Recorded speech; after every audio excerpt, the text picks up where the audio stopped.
സ്ഥാനാർത്ഥിത്വം നിർവഹിക്കുന്ന വിഷയത്തിൽ പരാജയപ്പെട്ട വ്യക്തി എന്ന് CPM-ന്റെ സംസ്ഥാന സെക്രട്ടേറിയറ്റ് വിലയിരുത്തിയ ദുർബലനായ MA ബേബിയെ നിങ്ങൾ PB-യിലേക്ക് എടുത്തു. അതാണ് ഞങ്ങൾ പറയുന്നത്. ഇവിടെ പിണറായിയുടെ വാലാട്ടികളാണോ എങ്കിൽ CPM-ൽ ഏത് ഉന്നത സ്ഥാനങ്ങളും അലങ്കരിക്കാൻ നമുക്ക് കഴിയും. അതല്ലെങ്കിൽ പറ്റൂല എന്നുള്ള ദുരന്തപൂർണമായ ഒരു മെസ്സേജാണ് ഈ പാർട്ടി കോൺഗ്രസ് കേരളത്തിലെ ഇന്ത്യയിലെ പൊതുസമൂഹത്തിന് നൽകുന്നത്. അതുപോലെ തന്നെ നിങ്ങൾ ആലോചിച്ച് നോക്കൂ, CPM-ന്റെ PB-യിലുള്ള ആരൊക്കെയാണ്? ഒന്ന് പിണറായി വിജയനാണ്, മറ്റൊന്ന് കോടിയേരി ബാലകൃഷ്ണനാണ്, മറ്റൊന്ന് MA ബേബി, ബുദ്ധദേവ് ഭട്ടാചാര്യ. ഇവരൊക്കെ ആരാ? ഈ രാജ്യം കണ്ട ഏറ്റവും വലിയ ക്രിമിനലുകളാണ്. ഏറ്റവും വലിയ ക്രിമിനലുകൾ. 300 ചില്ലാണം കോടി രൂപ ഭീമമായ 300 ചില്ലാണം കോടി രൂപയുടെ അഴിമതി നടത്തി സോമാലിയൻ കടൽ കൊള്ളക്കാരെ പോലും നാണിപ്പിക്കുന്ന രീതിയിലുള്ള തീവെട്ടി കൊള്ള നടത്തിയ പിണറായി വിജയനാണ് CPM-ന്റെ ഒരു പോളിറ്റ് ബ്യൂറോ അംഗം. മറ്റൊന്നാരാ? കോടിയേരി ബാലകൃഷ്ണനാണ്. എന്താണ് കോടിയേരിയുടെ യോഗ്യത? കേരളത്തിൽ ഈ അടുത്ത കാലത്ത് ഏതൊക്കെ ക്രിമിനലുകൾ അറസ്റ്റ് ചെയ്യപ്പെട്ടിട്ടുണ്ടോ അവർക്കൊക്കെ കോടിയേരിയുമായി ആത്മബന്ധമുണ്ട് എന്ന് നമുക്ക് കാണാൻ കഴിയും. സന്തോഷ് മാധവനായിരുന്നാലും, ഹിമവൽ ഭദ്രാനന്ദയായിരുന്നാലും, സേവ്യു മനോമത്തിയായിരുന്നാലും, ശബരിനാഥായിരുന്നാലും ഈ കൊടും ക്രിമിനലുകളൊക്കെ ഈ കോടിയേരിയുടെ ആത്മമിത്രങ്ങളാണ് എന്ന് കാണാൻ കഴിയും. അതുപോലെ മറ്റൊരു PB മെമ്പർ ബേബി നടത്തിയ മാറുന്ന അഴിമതികളെ കുറിച്ച് CPM-ൽ കെട്ടഴിച്ചു വിട്ടത് സാക്ഷാൽ അച്യുതാനന്ദൻ തന്നെയായിരുന്നില്ലേ? കേരളത്തിന്റെ ഗ്രാമാന്തരങ്ങളിൽ സാമ്രാജ്യത്വ വിരോധത്തിന്റെ ഏറ്റവും വലിയ ഗിരിപ്രഭാഷകനായി നിങ്ങൾ ആദരിച്ചാനയിക്കാറുള്ള ഒരു കേന്ദ്ര കമ്മിറ്റി അംഗമുണ്ടല്ലോ നിങ്ങൾക്ക്, സാക്ഷാൽ തോമസ് ഐസക്. ആരാണ് തോമസ് ഐസക് എന്നറിയുമോ നിങ്ങൾക്ക്? ഐസക്കിന്റെ ഭാര്യയും മക്കളും അവർ ഇന്ത്യൻ പൌരന്മാരല്ല. പ്രിയപ്പെട്ട സഖാക്കളെ അറിയണം, നിങ്ങളുടെ കേന്ദ്ര കമ്മിറ്റി അംഗമായ ഡോക്ടർ തോമസ് ഐസക്കിന്റെ ഭാര്യയും മക്കളും ഇന്ത്യൻ പൌരന്മാരല്ല, അവർ അമേരിക്കൻ പൌരന്മാരാ. സ്വന്തം നാടിന്റെ പൌരത്വം പുല്ലുപോലെ വലിച്ചെറിഞ്ഞ് അമേരിക്കൻ പൌരത്വം സ്വീകരിക്കുകയും അമേരിക്കൻ സാമ്രാജ്യത്വത്തിന്റെ എച്ചില് നക്കിയായി കടിഞ്ഞുകൂടുകയും ചെയ്യുന്ന തോമസ് ഐസക്കിനെ പോലുള്ളവർ നമ്മുടെ മുമ്പിൽ വന്ന് സാമ്രാജ്യത്വ വിരുദ്ധതയുടെ ചപ്പടാച്ചി പ്രസംഗിക്കുമ്പോ നിർത്തണം നിന്റെ വായാടിത്തമെന്ന് പറയാനുള്ള ചങ്കുറപ്പാണ് കമ്മ്യൂണിസ്റ്റ് മാർക്സിസ്റ്റ് പാർട്ടിയുടെ നേതാക്കന്മാർ കാണിക്കേണ്ടത്. അത് പറയാൻ നിങ്ങൾക്ക് കഴിയുമോ? റിച്ചാർഡ് ഫ്രാങ്കി, സാമ്രാജ്യത്വത്തിന്റെ ഏറ്റവും വലിയ ചാരനായ റിച്ചാർഡ് ഫ്രാങ്കി, അയാളെ പുകഴ്ത്തിക്കൊണ്ട് പുസ്തകം എഴുതിയ ആളാണ് ഡോക്ടർ തോമസ് ഐസക്. ഞാൻ അതിന്റെ വിശദമായ വശങ്ങളിലേക്ക് കടക്കുന്നില്ല. ഇനി മുതലാളിത്തത്തെ കുറിച്ച് പറയാൻ CPM-ന് എന്താ അധികാരം? ലോകത്തിലെ ഏറ്റവും വലിയ മുതലാളിത്ത ഗ്രൂപ്പുകളിലൊന്നായ ഇന്തോനേഷ്യയിലെ സലീം ഗ്രൂപ്പിന് വേണ്ടിയല്ലേ നന്ദിഗ്രാമിൽ പാവപ്പെട്ട കർഷകരുടെ ഇടനെഞ്ചിലേക്ക് നിങ്ങൾ വെടിയുണ്ടകൾ ഉതിർത്ത് വിട്ടത്? അതുപോലെ തന്നെ നമുക്കറിയാം, ഇവിടെ സിംഗൂരിൽ ഇന്ത്യ രാജ്യത്തെ ഏറ്റവും വലിയ മുതലാളിയായ ടാറ്റയ്ക്ക് വേണ്ടി 10,000-കണക്കിന് കർഷകരെ കൃഷിഭൂമിയിൽ നിന്ന് ആട്ടിയൊടിച്ചത് കമ്മ്യൂണിസ്റ്റ് മാർക്സിസ്റ്റ് പാർട്ടിയുടെ നേതാക്കന്മാരായിരുന്നില്ലേ? ഇവിടുത്തെ ഏറ്റവും വലിയ കള്ളുകച്ചവടക്കാരനായ മണിച്ചനിൽ നിന്ന് മാസപ്പടി പറ്റിയ ഒരേ ഒരു സംഘടനയെ കേരളത്തിലുള്ളൂ, അത് കമ്മ്യൂണിസ്റ്റ് മാർക്സിസ്റ്റ് പാർട്ടിയാണ്. അതുപോലെ തന്നെ സാന്റിയാഗോ മാർട്ടിനിൽ നിന്ന് 2 കോടി രൂപ, ലിസ് ചാക്കോയിൽ നിന്ന് 1 കോടി രൂപ. അതുപോലെ നമ്മുടെ കേരളത്തിന്റെ ഏറ്റവും വലിയ പൊതുസ്വത്തായ നമ്മുടെ അതീവ രഹസ്യ രേഖകൾ സൂക്ഷിച്ച നമ്മുടെ ഡാറ്റാ സെന്റർ റിലയൻസ് എന്ന് പറയുന്ന മുതലാളിയുടെ കാൽച്ചുവട്ടിൽ അടിയറ വെച്ചത് സാക്ഷാൽ VS അച്യുതാനന്ദനായിരുന്നു. എന്നിട്ട് നിങ്ങൾ മുതലാളിത്തത്തെ കുറിച്ച് സംസാരിക്കുന്നുവല്ലേ? സമയമില്ലാത്തതുകൊണ്ട് ഞാൻ അതിന്റെ വശങ്ങളിലേക്ക് പോകുന്നില്ല. അതുപോലെ തന്നെ CPM പിന്നെ പറയാറുള്ളത് ഞങ്ങള് ഭയങ്കര കേഡർ പാർട്ടിയാണ്. CPM-ന്റെ ഒരു രഹസ്യം ആർക്കും ചോർത്തിയെടുക്കാൻ പറ്റൂല എന്നാണ് സഖാക്കൾ വലിയ ബടായി പറയാറുള്ളത്. പക്ഷേ ഈ 20ാം പാർട്ടി കോൺഗ്രസ് നടക്കുമ്പോ നമ്മൾ കണ്ടു സഖാക്കൾക്ക് രഹസ്യങ്ങൾ സൂക്ഷിക്കാനുള്ള കഴിവുണ്ട് എന്ന് അവരുടെ സംഘടന തന്നെ വിലയിരുത്തിയത് കൊണ്ടാണ് ടാഗോർ ആള് മുഴുവൻ മൊബൈൽ ജാമറോട് നിറഞ്ഞിരിക്കാൻ. സ്വന്തം പ്രതിനിധികൾ അത്രയും വിശ്വാസമാണ് CPM-ന്. എന്നിട്ടും ചോർന്നു എന്ന് മാത്രമല്ല, ഉളുപ്പില്ലാതെ 25,000 ഉറുപ്പ്യ വാങ്ങിയിട്ടാണ് സമ്മേളന റിപ്പോർട്ട് ചോർത്തിക്കൊടുത്തത്. ഏഷ്യാനെറ്റ് ന്യൂസിന്റെ കവർ സ്റ്റോറിയിൽ തെളിവ് സഹിതം അത് റിപ്പോർട്ട് ചെയ്തല്ലോ. 25,000 ഉറുപ്പ്യ സ്വന്തം പാർട്ടിയുടെ മാനം വിറ്റ് പണം വാങ്ങാൻ മാത്രം അതപ്പതിച്ചു പോയി മാർക്സിസ്റ്റ് പാർട്ടിയുടെ സമ്മേളന പ്രതിനിധികൾ പോലും. ഇതിനേക്കാൾ വലിയ എന്ത് മോശത്തര കൂട്ടരുള്ളത്? നിങ്ങൾക്കൊക്കെ UDF-ൽ നിന്ന് ഒരുപാട് പാഠം പഠിക്കാനുണ്ട്. ഞങ്ങളുടെ മുന്നണിയുടെ രഹസ്യങ്ങൾ പോലും ചോർത്തിയെടുക്കാൻ ഇവിടെ ഒരു ചാനലുകാരനും കഴിഞ്ഞിട്ടില്ല. ഇപ്പൊ ഉദാഹരണത്തിന് മുസ്ലിം ലീഗിന്റെ 5ാം മന്ത്രിയുമായി ബന്ധപ്പെട്ട വിവാദം നിങ്ങൾ പരിശോധിച്ചോ? എന്തെങ്കിലും ആ പ്രഖ്യാപനം വരുന്നതുവരെ കൃത്യമായി ഇന്നതാണ് തീരുമാനമെന്ന് പറയാൻ ഒരു ചാനലുകാരനും കഴിഞ്ഞില്ല. അതുകൊണ്ടാണല്ലോ ദിവസങ്ങളോളം കുറെ ഊഹങ്ങളുടെ പിന്നാലെ കേരളത്തിലെ ചാനലുകാർ സഞ്ചരിച്ചത്. ആദ്യം പറഞ്ഞു ജി കാർത്തികേയനെ സ്പീക്കർ സ്ഥാനത്ത് നിന്ന് പിൻവലിച്ച് അയാളെ മന്ത്രിയാക്കും. പിന്നെ പറഞ്ഞു കെ.സി. ജോസഫിനെ പിൻവലിക്കും. കുറച്ചു കഴിഞ്ഞപ്പോൾ പറഞ്ഞു രമേശ് ചെന്നിത്തല ആഭ്യന്തരമന്ത്രിയാകും. പിന്നെ പറഞ്ഞു രമേശ് ചെന്നിത്തല ഉപമുഖ്യമന്ത്രിയാകും. അവസാനം UDF യോഗത്തിന്റെ അന്ന് പറഞ്ഞു രമേശ് ചെന്നിത്തല മുസ്ലിം ലീഗിന് 5ാം മന്ത്രിയില്ല. ഇങ്ങനെ കുറെ ഊഹങ്ങളുടെ പിന്നാലെ മാർക്സിസ്റ്റ് പാർട്ടി ചാനലുകൾ സഞ്ചരിക്കേണ്ടി വന്നത് UDF-ൽ നിന്നൊന്നും കിട്ടാത്തോണ്ടാണ്. അതുപോലെ തന്നെ മുസ്ലിം ലീഗിന്റെ നിർണായകമായ സംസ്ഥാന സെക്രട്ടേറിയറ്റ് യോഗം നടക്കുകയാണ് പാണക്കാട്ടെ തങ്ങളുടെ വീട്ടില്. ചാനലുകൾ മുഴുവൻ ക്യാമറ കണ്ണുകളുമായി പാണക്കാട്ടെ തങ്ങളുടെ വീട്ടിലേക്ക് കുതിച്ചു. ആകുന്ന പണി 18 പയറ്റി നോക്കി. പക്ഷെ അവർക്ക് കിട്ടിയില്ല എന്ന് മാത്രമല്ല, പ്രിയപ്പെട്ട CPM-കാരാ, പാണക്കാട്ടെ തങ്ങളുടെ വീട്ടിന് മുമ്പിൽ മുസ്ലിം ലീഗിന്റെ സെക്രട്ടേറിയറ്റിന്റെ തീരുമാനങ്ങൾ ചോരുമെന്ന് ഭയന്ന് ഒരു മൊബൈൽ ക്യാമറ ഘടിപ്പിക്കേണ്ട ഗതികേട് ഇന്ത്യൻ യൂണിയൻ മുസ്ലിം ലീഗിനുണ്ടായിട്ടില്ല. അത് നിങ്ങൾക്കുണ്ടായത്. അതുപോലെ തന്നെ സ്വന്തം രഹസ്യങ്ങൾ ചോർത്തി കൊടുക്കുമെന്നും പറഞ്ഞിട്ട് നേതാക്കന്മാരുടെ അരികെ രഹസ്യ ക്യാമറയുമായി വെക്കേണ്ട ഒരവസ്ഥയും മുസ്ലിം ലീഗ് പാർട്ടിക്കുണ്ടായിട്ടില്ല. ഞങ്ങളുടെ അഭിമന്യനായ സംസ്ഥാന പ്രസിഡന്റ് ഇന്ന കാര്യം ഇപ്പൊ ചാനലുകാരോട് പറയരുത് എന്ന് പറഞ്ഞാൽ 1000 ചാനലുകാർ ഒന്നിച്ച് 25,000 25,000 കോടി തന്നാലും മുസ്ലിം ലീഗിന്റെ പ്രവർത്തകന്മാർ നേതാക്കന്മാർ അത് പറയില്ല. അതാ ഞങ്ങളുടെ പാരമ്പര്യം. പണത്തോടുള്ള ആർത്തിമൂത്ത് സ്വന്തം പാർട്ടിയെ വഞ്ചിക്കുന്ന ഒരു ഗതികേട് മുസ്ലിം ലീഗിന് ഇന്ന് വരെ ഉണ്ടായിട്ടില്ല. ഞാൻ അതിന്റെ വിശദമായ വശങ്ങളിലേക്ക് പോകുന്നില്ല. നിങ്ങളുടെ കേഡർ പാർട്ടിയുടെ സ്വഭാവം നമ്മൾ കണ്ടു.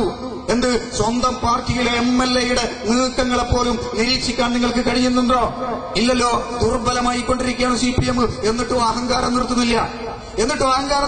സീതാറാം യെച്ചൂരി പറയാണ് ഇന്ത്യ രാജ്യത്തെ മുഴുവൻ അടിസ്ഥാന വർഗത്തെയും CPM സംരക്ഷിക്കാൻ പോവാണ്. ഞങ്ങൾ ചോദിക്കട്ടെ, സ്വന്തം പാർട്ടിയിലെ MLA-മാർക്ക് പോലും സംരക്ഷണം കൊടുക്കാൻ കഴിയാത്ത നിങ്ങളാണോ ഇന്ത്യ രാജ്യത്തെ ജനങ്ങളെ രക്ഷിക്കാൻ പോകുന്നത്? എന്തുകൊണ്ട് സെൽവരാജ് മാറിയെന്ന് പ്രിയപ്പെട്ട സഖാക്കളെ ഇന്ന് വരെ ഒരു ആത്മപരിശോധന നിങ്ങൾ നടത്തിയിട്ടുണ്ടോ?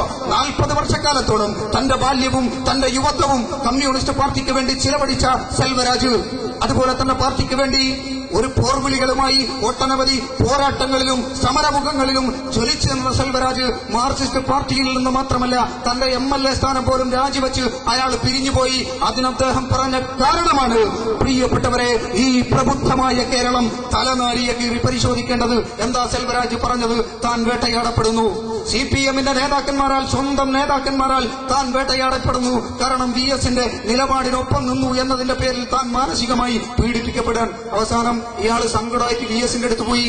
VS പറഞ്ഞു, സ്വന്തം മോനെ പോലും രക്ഷിക്കാൻ കഴിയാതെ തലപ്പരാന്തെടുത്തിരിക്കുന്ന ഈ ഞാനാണോ സെൽവരാജ് നിന്നെ രക്ഷിക്കുന്നത്? അങ്ങനെ സെൽവരാജ് നിസ്സഹായനായി പിരിഞ്ഞുപോയി.